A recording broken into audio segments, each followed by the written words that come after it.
Do you sometimes feel like you're all alone in the world? Do you feel at times kind of overwhelmed and disheartened by the things that are outside of you that don't seem to make sense or feel like you have no control over? Well, today's video, I'm going to talk about that a little bit. So welcome. If you're new to my channel, thank you for being here. Make sure to subscribe and click the bell for notifications. And if you've been here a while, thank you so much for being here. So today's video is a little bit different than most of my videos, but there's definitely a lot of connection to what I typically talk about as well. So I'm recording this video about 4 days after the decision to overturn Roe v. Wade in the US happened officially. And I know that for many of you watching, you're not in the US, but you follow US news and you interact with a lot of people in the US. And so you've heard a lot about it. You may even be feeling a lot about it. I've heard from many people internationally in the last few days that have just reached out to share different things about what's happening. And today's video isn't specifically about that, though I'll try not to go off on a tangent. I wanted to do this video because this is just a really big, obvious example of how we, as survivors of trauma, as women, certainly if you are a person of color, a woman, person of color, disabled in some way, different abilities, marginalized in any way, but something that is a familiar feeling. And the reality is that in basically all cultures, almost all cultures, women and men are seen differently. And in societies where anybody watching this video, quite likely, women are still not seen completely equal to men. And that's also not the exact point of this video. But it's just about the reality that when you live in, whether it's a family, a community, or a society, including a global society, where you just in your everyday existence have less power than those around you that get to make decisions for your life. We already go through the world from a place of uncertainty,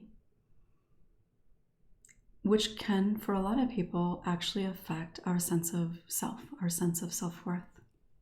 And again, the more marginalized you are, the more depth there is to that.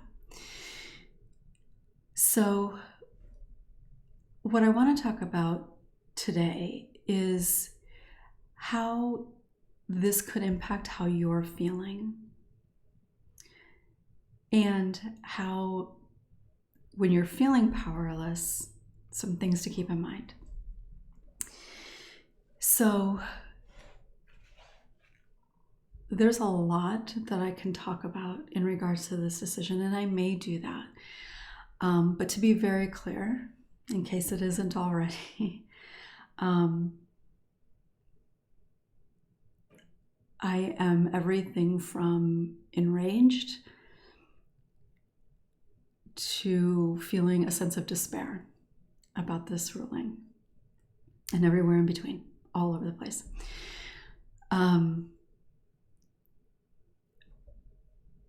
Okay, so having said that, what I keep thinking about is what this means for women, in particular, what this means for women who have already been stripped of their power in other ways.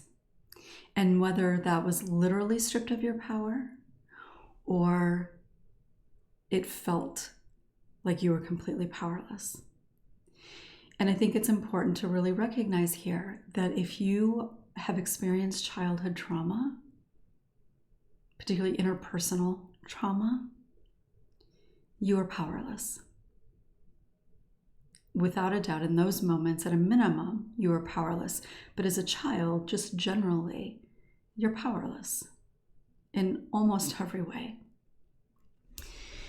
And so one of the things that keeps coming up for me is thinking about how this can feel so incredibly familiar on an emotional level, on a physiological level, to other times when we have felt powerless, other times when we have felt not seen and not heard, where we tried to get somebody to pay attention and listen and they didn't. And that's been a huge thing for me over these last, well, honestly, 4 or 5 years at this point, 6 years, my gosh. At this point, it's been 6 years. Feeling like people aren't listening, like you're trying to yell fire and everybody is just standing there looking at you like you're crazy. So I've been struggling a lot with that. But I know for many of you, whether it is about either trying to tell somebody that something wasn't good, or somebody should have known that something wasn't good and didn't do anything. Or maybe you try to tell somebody something, but they minimized it. They avoided it. Oh, it's not that big of a deal. Oh, in my case, it was just a bad dream. It was a long time ago. You should just put it in the past, or you just need to forgive so you can move on, or, all of those types of things. And because what that does in those moments, those people saying or doing those things, it's about their comfort, their ideology, their way of coping, their desires. That comes before you. Your safety, even. And this is no different. It's absolutely no different in that regard. Obviously, there's some differences here, but not in that regard. This is people. And yes, it was 5 people specifically who voted to overturn. But this is much bigger than that, because it's about the millions of people who weren't listening, who didn't care, who cared more about what they believe, who couldn't face their own realities.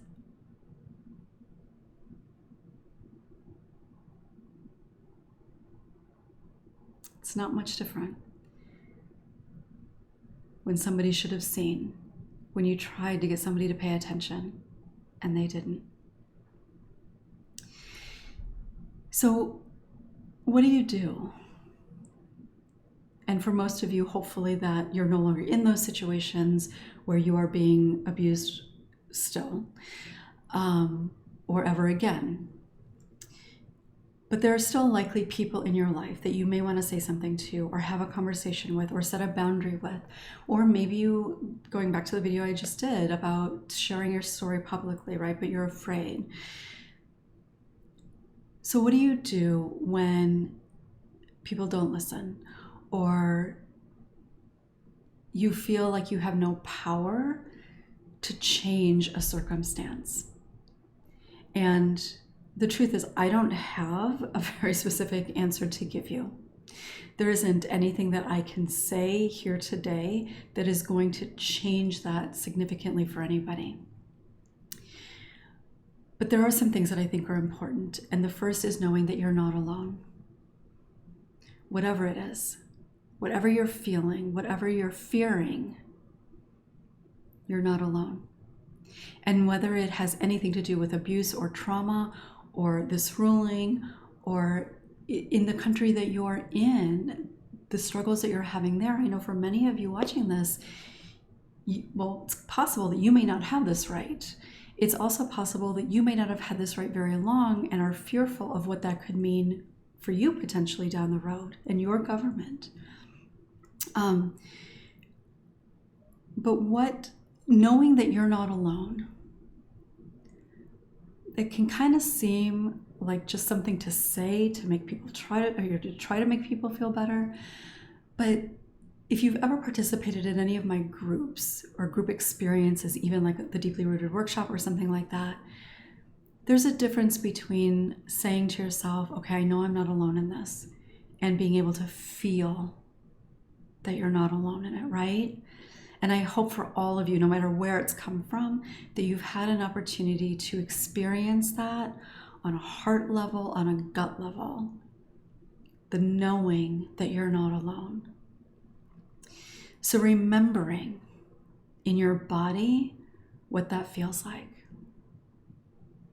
No matter what it is, you're not alone. Keep coming back to that. Somehow mark this clip, this time in this video, and come back and remind yourself you are not alone. That is really important, because when we begin to feel like we're alone, we feel like we're just out floating around in the world and we have nothing to keep us grounded. And when we're just out there floating around, it can be literally pretty impossible to have any sort of forward momentum, because you have nothing to really ground you. So remembering that you're not alone can help you trust in that sense of not being alone, of somebody somewhere in the world being there with you in the struggle and to support you.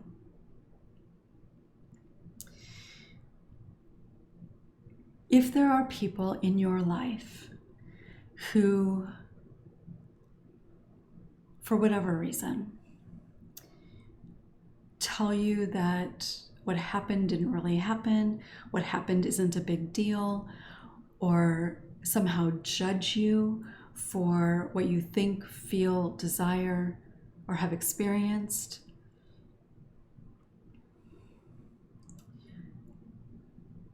try to trust that that is not about you. We can have different opinions about things. It would be incredibly boring, and I don't know that we would have many advancements in our world if we all thought the same way.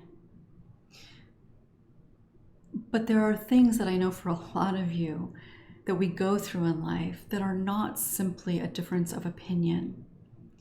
It's other people trying to force their opinion on you and everybody around them, right? Like when you're struggling with something and somebody says, oh, just put that in the past. Well, it's hard not to take that personally. It's hard not to think that there's something wrong with you, that you can't just put it in the past. But that person saying that, it's not because that's what the healthy thing or the right thing to do is. It's because they can't deal with it. They can't cope with it. They don't want to face it. And if it goes against what they already believe, then there's a part of them, their own self-protective mechanism kicks in and won't let them do that.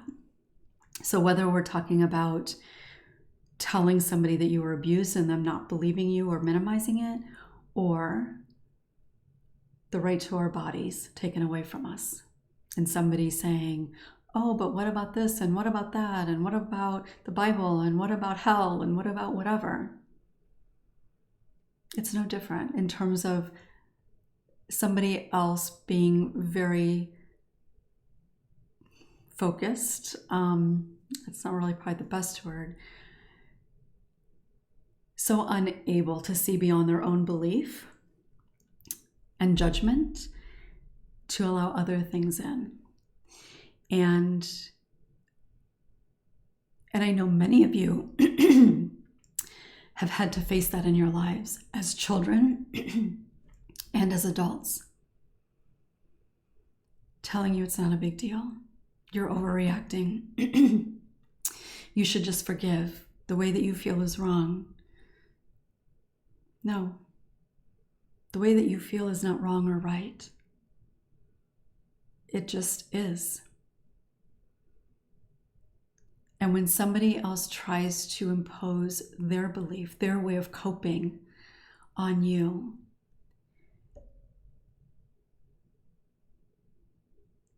it can reinforce that experience of being incredibly powerless, of feeling judged. It can be a reminder of how wrong you have felt in the world. And know that that is not the case. And whether it is about somebody trying to get you to just get over your abuse or indoctrinate you into something that they believe, or just try to change how you're feeling because they don't know how to deal with it. And there are many other things that could be happening.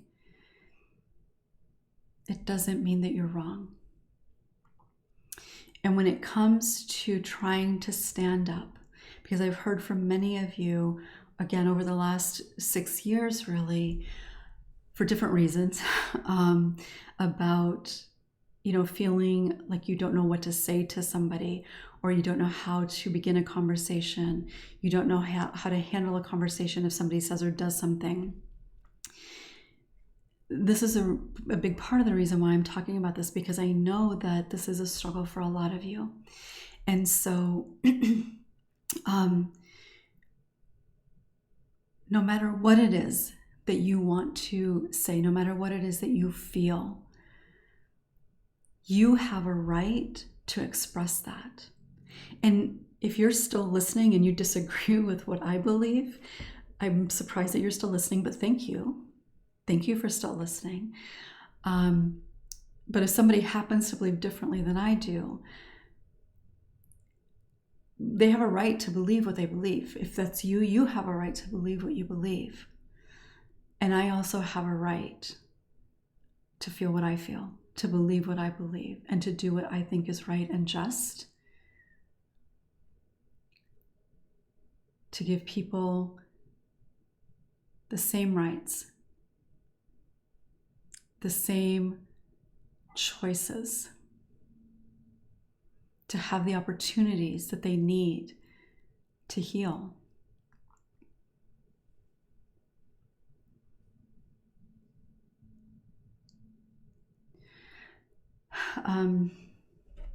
This is how my mind works. Like, I'm just thinking about what this means for trauma survivors. So you're not alone. Please remember that. Whatever it is that you are trying to stand up against or for, whether it's for yourself or other people, your voice matters. And sometimes the most important person that really needs to hear that voice is you. Allowing yourself to be honest about how you feel and what you want and what you need. Because if you don't trust that, if you don't believe that it's okay, then it's going to be incredibly difficult to voice that anywhere else or to anybody else. And if it's sharing something with somebody, that is a huge start, and it needs to start there. Going back to the video about sharing your story, right? It's about individual conversations. But it doesn't have to stop there if you don't want it to. You don't have to be somebody who speaks on TV about social justice or women's rights, or be a CEO of some large nonprofit to talk about this. Any of this, anything here. Your voice matters, and it starts with individual conversations. And then it can grow from there. I know that the people that are watching this video, in the scheme of things, are not very many people. But I also know that there will be some of you who hear this and will feel a little less alone. And that's enough for me. The people that I really want to hear this and take something from it, in terms of like changing minds, they're likely not going to hear it. They're likely going to turn it off. Even if they started to watch it, they're likely going to move on very quickly. But the more of us who are having those individual conversations, the more of us who trust that what we think, what we feel is okay, the more we begin to talk about it. And the more we talk about it, the more things begin to change. So again, whether that's change within the conversation you have with your friend or your family member, or in a larger capacity, you're not alone in anything that you're struggling with. I'd love to hear from you. Anything that came up for you as you listened. And if you're still watching, thank you. I know this video may have been kind of challenging to watch. I know many of my videos likely are challenging to watch at times. And I appreciate you taking the time and the energy to be here. It truly does mean a lot. And we're in this together. Whether this be about the right to make choices for our own bodies, or the right to just justice in general, or the right to be heard and be believed. All of it, it matters. You matter. No matter what anybody else might try to tell us. So thanks for watching. Again, if you haven't yet subscribed, make sure to do so. Click the bell for notifications. And if you found this video helpful, please consider giving it a thumbs up. It really does help other people find it and find the channel in general. And the whole purpose of this channel is to help people feel less alone in the world and to know that healing is possible. So thanks again for watching. I look forward to seeing you next time.